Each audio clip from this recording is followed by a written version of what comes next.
शहर के सबसे बड़े मार्बल व्यापारी सुंदरलाल के पास दौलत, शोहरत और एक आलीशान हवेली थी, पर उनके दिल में सिर्फ लालच और घमंड था। उनका जीवन सिर्फ पैसों के इर्द गिर्द घूमता था और उन्हें अपनी पत्नी लक्ष्मी को छोड़कर किसी से कोई भावनात्मक लगाव नहीं था। क्या अभी तक पेमेंट नहीं आई? मैं तुम्हें 1 और घंटा देता हूं। अगर पेमेंट नहीं आई तो मैं तुम्हारा पूरा कंस्ट्रक्शन का काम बंद करवा दूंगा। क्यों इतना गुस्सा करते हो जी? थोड़ा सब्र रखिए। सब्र? सब्र गरीबों के लिए होता है लक्ष्मी। मैं सुंदर लाल हूं। मेरी 1 मिनट की कीमत लाखों में है। तुम्हें कोई फिक्र नहीं है कि ये हवेली कैसे चलती है। मुझे सब्र है जी, पर हमें कभी किसी की मदद भी करनी चाहिए। आपको याद है हमारे पास औलाद नहीं है। क्यों ना हम किसी अनाथ बच्चे को गोद ले लें? गोद? तुम पागल हो गई हो? मैं इस जमीन पर खून पसीना बहाकर करोड़ों कमाता हूं ताकि एक अनाथ को दे दूं? कभी नहीं। मेरे बाद मेरी दौलत मेरे व्यापार को मिलेगी। लेकिन जी, अगर हमारे पास नहीं होगा तो ये सारी दौलत किस काम की? तुम बकवास बंद करो लक्ष्मी और जाओ मेरा नाश्ता लगाओ। तुम्हें सिर्फ मेरा देखना चाहिए। सुंदरलाल अपनी पत्नी को डांटकर बाहर निकल जाते हैं।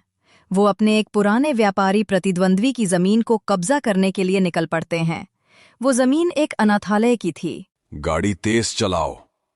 आज उस अनाथालय पर कब्जा करके ही लौटना है। अनाथालय पहुंचकर सुंदरलाल सीधे निदेशक के पास जाते हैं। देखो निदेशक, ये जमीन मेरी है। तुम्हारे पास सिर्फ 24 घंटे हैं। इन सब अनाथ बच्चों को लेकर यहां से निकल जाओ। सुंदरलाल जी, ये बच्चों का घर है। ये कानूनी रूप से हमारे नाम पर है। आप ये सब क्यों कर रहे हो? कानून मेरी जेब में है। मुझे यहां एक बड़ा शॉपिंग मॉल बनाना है। सर, इन बच्चों का क्या होगा? इनके पास और कोई जगह नहीं है। इन पर थोड़ी इंसानियत दिखाइए। इंसानियत? मैं सिर्फ पैसों को जानता हूं। 24 घंटे। अगर तुम यहां से नहीं हटे तो मैं जेसीबी मशीन लेकर आऊंगा। सुंदरलाल अनाथालय के बच्चों की आंखों में डर देखकर भी बिना किसी दया के वापस लौट आते हैं। वो रात को घर पहुंचकर अपनी इस जीत का जश्न मनाते हैं। तुम जानती हो लक्ष्मी, आज मैंने एक बहुत बड़ी डील जीती है। कौन सी डील जी? उस अनाथालय की जमीन। कल वो जमीन मेरी होगी। अनाथालय? जी, आप ये क्या कर रहे हैं? उन बच्चों का क्या होगा? मुझे फिक्र नहीं है। तुम्हें मेरे कर्मों पर सवाल नहीं उठाना चाहिए।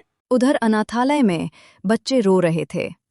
25 साल का एक नौजवान रवि, जो उस अनाथालय में पला बढ़ा था, वो बच्चों को ढांढस बंधा रहा था। रो मत प्यारे बच्चों, मैं कुछ करूंगा। मैं सुंदरलाल से बात करूंगा। रवि अपनी पूरी हिम्मत जुटाकर आधी रात को सुंदरलाल की हवेली पर पहुंचता है। सुरक्षा गार्ड उसे रोकते हैं, पर रवि जबरदस्ती अंदर चला जाता है। सर, प्लीज, आप अनाथालय मत छीनिए। वो हमारा घर है। तुम कौन हो और रात को यहां क्या कर रहे हो? सर, मैं वहीं पला बड़ा हूं। हम आपकी ये एहसान पूरी जिंदगी नहीं भूलेंगे। भाग यहां से, नहीं तो मैं पुलिस बुलाता हूं। सर, मैं आपके लिए कुछ भी करूंगा। आप जो कहेंगे मैं वो करूंगा, पर हमें हमारा घर मत छीनिए। कुछ भी करेगा? ठीक है। कल सुबह तक अगर तू मुझे 1 करोड़ रुपए लाकर दे देगा तो मैं अनाथालय छोड़ दूंगा। 1 करोड़? पर मैं कहां से लाऊंगा? तो फिर जा और अपनी झूठी इंसानियत को लेकर वहां से निकल जा। रवि रोता हुआ हवेली से निकल आता है। सुंदरलाल अपनी जीत पर हंसते हुए अपनी पत्नी के पास लौटते हैं। वो कौन था जी? उसकी आंखों में कितना दर्द था। एक अनाथ। वो जमीन बचाने आया था। मैंने उसे 1 करोड़ रुपए लाने को कहा है। जी, आप ये क्या कर रहे हैं? आप पर कर्मों का बोझ बढ़ रहा है। मेरे कर्म करोड़पति बना रहे हैं लक्ष्मी, तुम चुप रहो। अगले दिन सुबह सुंदरलाल जेसीबी मशीन लेकर अनाथालय पहुंचते हैं। बच्चे रो रहे थे। सुंदरलाल का दिल फिर भी नहीं पिघलता। शुरू कर, एक एक ईंट गिरा दे। जैसे ही जेसीबी मशीन आगे बढ़ती है, तभी रवि भागता हुआ आता है। रुक जाओ। क्या हुआ अनाथ, 1 करोड़ ले आया? नहीं, पर मैं आपके पास आया हूं। तो जा। सर, मैंने रात भर सोचा। आप 1 करोड़ मांग रहे हैं, पर मेरे पास देने के लिए सिर्फ अपनी जिंदगी है। क्या? मैं अपनी किडनी आपको देता हूं सर। उससे जो पैसा मिलेगा वो अनाथालय को दे दीजिए। मेरी जिंदगी ले लीजिए, पर हमारे बच्चों का घर मत छीनिए। वहां मौजूद सब लोग, यहाँ तक कि सुंदरलाल के गुंडे भी रवि की बात सुनकर हैरान रह जाते हैं। ये पागल है, अपनी जान देने को तैयार है। सर, मेरे पिता कहते थे इंसानियत सबसे बड़ा धन है। आप मेरी किडनी लेकर भी अमीर बन सकते हैं, पर इन बच्चों का घर मत छीनिए। सुंदरलाल रवि की सच्चाई और बलिदान देखकर एक पल के लिए कांप उठता है। उसकी आत्मा में कहीं गहरे चोट पहुंचती है। चुप हो जा, मुझे तेरी किडनी नहीं चाहिए, यहां से हट। सुंदरलाल बिना कुछ कहे जेसीबी मशीन को वापस मोड़ लेता है और वहां से चला जाता है। बच्चों, हम जीत गए। लेकिन सुंदरलाल के मन में रवि की बात वो रात को घर लौटता है। आज आप उदास क्यों हैं जी? आज मैंने एक अनाथ को देखा लक्ष्मी। उसने मुझे 1 करोड़ के बदले अपनी जान देने की पेशकश की थी। ये ईमानदारी है जी, यही कर्म है। आपको अब भी वक्त है कि आप अपने बुरे कर्मों का प्रायश्चित करें। सुंदरलाल अपनी पत्नी की बात पर ध्यान नहीं देता है। अगले दिन वो अपनी सबसे महंगी कार में बैठकर एक बड़ी व्यापारिक बैठक के लिए निकल पड़ता है। उसकी पत्नी लक्ष्मी उसे रोकने की कोशिश करती है। जी, आज मत जाइए, मुझे बहुत बुरा लग रहा है। तुम पागल हो गई हो, मुझे करोड़पति बनना है, मेरे कर्मों का फल मुझे मिलता रहेगा। सुंदरलाल तेजी से चलाता है और निकल जाता है। कुछ देर बाद लक्ष्मी को एक भयानक खबर मिलती है। लक्ष्मी भाभी, जल्दी चलो, सुंदरलाल जी की गाड़ी का बहुत बड़ा एक्सीडेंट हो गया है। नहीं। लक्ष्मी भागती हुई अस्पताल की ओर भागती है। सुंदरलाल गंभीर रूप से घायल होकर मौत से जूझ रहे थे। डॉक्टर, मेरे पति कैसे हैं? वो ठीक तो हो जाएंगे ना? लक्ष्मी जी, एक्सीडेंट बहुत भयानक था। उनके शरीर की कई हड्डियां टूट गई हैं, पर सबसे बड़ी चिंता उनके किडनी की है। दोनों किडनी बुरी तरह क्षतिग्रस्त हो चुकी हैं। किडनी? तो अब क्या होगा डॉक्टर? उन्हें तुरंत किडनी ट्रांसप्लांट की जरूरत है। अगर 24 घंटे के भीतर डोनर नहीं मिला तो शायद उन्हें बचाना मुश्किल होगा। 24 घंटे? मेरा ब्लड ग्रुप मैच नहीं करता डॉक्टर, और कौन उन्हें किडनी देगा? हम कहाँ ढूंढेंगे? आप सब्र रखिए, हम अपनी पूरी कोशिश करेंगे। लक्ष्मी सुंदरलाल के आईसीयू के बाहर अकेली बैठकर रोने लगती है।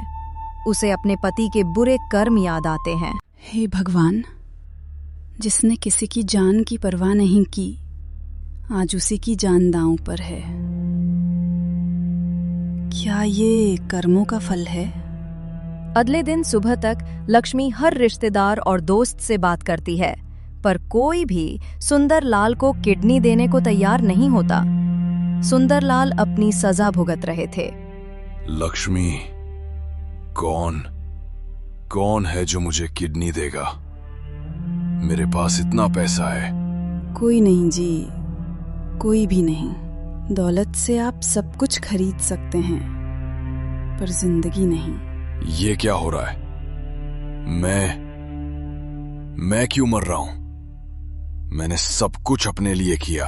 आपको याद है जी, रवि, वो अनाथ, उसने आपको 1 करोड़ के बदले अपनी किडनी देने की पेशकश की थी। आज आपको उसी की जरूरत है। नहीं, मैं किसी अनाथ से किडनी नहीं लूंगा। तभी डॉक्टर आनंद कमरे में आते हैं। सुंदरलाल जी, हमें खुशी है कि आपको होश आ गया है, पर हमारे पास डोनर ढूंढने के लिए सिर्फ 12 घंटे बचे हैं। डॉक्टर, आप जो कहेंगे मैं वो करूंगा, पर मुझे बचा लीजिए। सिर्फ एक ही रास्ता है। हमें कानूनी रूप से अनाथों के लिए बनी जीवन दान योजना में अप्लाई करना होगा। उसमें किडनी मिल सकती है। ठीक है, तुरंत अप्लाई कीजिए। उस योजना के तहत आपको अनाथालय को कानूनी रूप से 10 करोड़ रुपए दान करने होंगे, वो भी बिना किसी शर्त के। क्या? 10 करोड़? उस अनाथालय को? ये आपके लिए प्रायश्चित है जी। ठीक है, मैं दान करूंगा, पर मेरी जान बचाइए। सुंदरलाल तुरंत अनाथालय को 10 करोड़ रुपए दान करने के कागजात पर हस्ताक्षर करते हैं। अनाथालय के निदेशक को ये खबर मिलती है। सुंदरलाल जी, वो आदमी जिसने हमारा घर छीनना चाहा था, आज वही हमें 10 करोड़ दे रहा है। अनाथालय के निदेशक और रवि दोनों अस्पताल पहुंचते हैं। सुंदरलाल अब लाचार और कमजोर रवि को देखते हैं। रवि, मुझे माफ कर दो। मैंने तुम्हारे साथ बहुत बुरा किया। सुंदरलाल जी, आपको अब अनाथालय की फिक्र करने की जरूरत नहीं है। आपका दान स्वीकार कर लिया गया है। क्या मुझे अब किडनी मिल जाएगी? सुंदरलाल जी, योजना के तहत आपको किडनी मिल सकती है, पर एक शर्त है। डोनर का कानूनी रूप से मंजूर होना जरूरी है, और अभी तक कोई मंजूरी नहीं मिली है। तो क्या मैं मर जाऊंगा? नहीं सुंदरलाल जी, आप नहीं मरेंगे। रवि सुंदरलाल के पास आता है और उनके माथे पर हाथ रखता है। डॉक्टर आनंद, मेरा ब्लड ग्रुप इनसे मैच करता है। मेरी किडनी ले लीजिए। क्या? रवि, तुम ये क्या कह रहे हो? नहीं रवि, तुम अपनी जान दांव पर मत लगाओ। लक्ष्मी भाभी, सुंदरलाल जी ने आज हमें 10 करोड़ रुपए दिए हैं। उन्होंने हमारे बच्चों को जिंदगी दी है। मैं उनके लिए अपनी एक किडनी दे सकता हूँ। नहीं रवि, मैंने तुम्हें अपमानित किया था। तुम्हारी किडनी, तुम्हारी जिंदगी नहीं। सर, आप हमारे लिए अब पिता जैसे हैं, और पिता के लिए जान देना कोई बड़ी बात नहीं। ये मेरा बलिदान नहीं, मेरे कर्मों का फल है। रवि, क्या तुम सच कह रहे हो? तुम जानते हो ये एक बड़ा ऑपरेशन है। हाँ डॉक्टर, मैं सच कह रहा हूँ। रवि के इस निस्वार्थ बलिदान को देखकर सुंदरलाल पूरी तरह से टूट जाते हैं।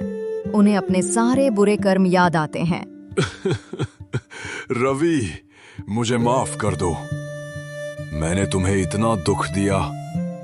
मैं तुम्हारी किडनी नहीं सकता। सर, अब आप हमारे बच्चों के लिए जिएंगे, ये सच्चाई है। रवि बिना किसी स्वार्थ के सुंदरलाल को जीवनदान देने के लिए तैयार हो जाता है। ऑपरेशन की तैयारियां शुरू होती हैं। लक्ष्मी रवि के पैरों पर गिर जाती है। रवि, तुम हमारे लिए भगवान हो। नहीं भाभी, मैं बस इंसानियत का फर्ज निभा रहा हूँ। सुंदरलाल अपनी लाचारी और पछतावे के बीच खुद को मौत के मुहाने पर महसूस करते हैं। उन्हें लगता है कि शायद रवि की किडनी लेने के बाद उन्हें कर्मों के फल से छुटकारा नहीं मिलेगा। मैंने पूरी जिंदगी सिर्फ दौलत कमाई, पर आज मेरी जान एक अनाथ के बलिदान पर टिकी है। यही है कर्म का फल। ऑपरेशन शुरू होता है। लक्ष्मी, डॉक्टर आनंद और अनाथालय के निदेशक बाहर इंतजार करते हैं। समय तेजी से बीतता है। ऑपरेशन सफल रहा। सुंदरलाल जी की जान बच गई है। धन्यवाद डॉक्टर। और रवि? रवि भी ठीक है, पर उन्हें पूरी तरह से ठीक होने में कुछ समय लगेगा। सुंदरलाल की जान बच जाती है, पर उन्हें इस बात का एहसास हो जाता है कि अब उनकी जिंदगी रवि के बलिदान की मोहताज थी। उन्हें पता था कि उनके जीवन का असली प्रायश्चित अभी बाकी था। रवि कहाँ है? वो ठीक हैं जी। मैं आज से एक नया जीवन जीऊंगा। लक्ष्मी। सुंदरलाल को अपने बुरे कर्मों का फल तो मिल गया था, पर उन्हें अब अपने अच्छे कर्मों से अपनी जिंदगी को सजाना था।